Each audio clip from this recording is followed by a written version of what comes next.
Isang prostate cancer sa mga sakit na bumibiktima sa mga kalalakihan. At upang laban ang sakit na ito, kasabay na rin ang pagdiriwang ng Father's Day bukas. Nagsagawa ang Department of Health ng libreng pagsusuri para sa mga kalalakihan sa buong bansa. Ang report mula kay Benchbon. Ang kanilang sipag at lakas, sandigan ng matibay na samahan ng bawat pamilya sa lipunan.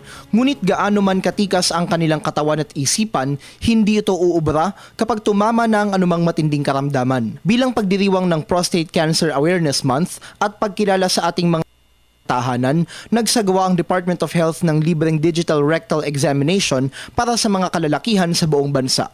Dito sa National Kidney and Transplant Institute sa lungsod Quezon, daan-daang kalalakihan ang sumailalim sa naturang pagsusuri.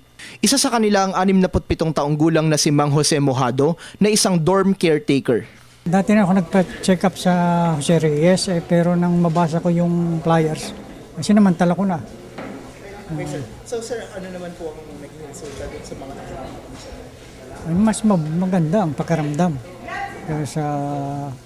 Kasi ayaw kong magpa-opera, baka makukuha ng gamot, kaya sinasamantala ko. Sa proseso ng digital rectal examination, sinasalat ng mga urologist ang butas ng puwet ng mga pasyente. Malapit kasi dito ang prostate gland ng mga lalaki. Layunin nito na maagapan ang mga sintomas ng prostate cancer na isa sa mga karaniwang sakit na tumatama sa mga kalalakihang edad 40 pataas.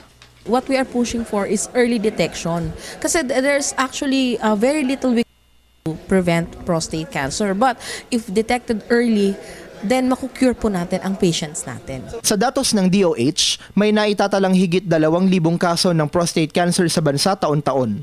Ilan sa mga sintomas ito ang hirap sa pag-ihi na may kasamang dugo, pananakit ng binti at mga buto, at incontinence o di makontrol na pag-ihi. Para sa Telebisyon ng Bayan, Bench Bondo.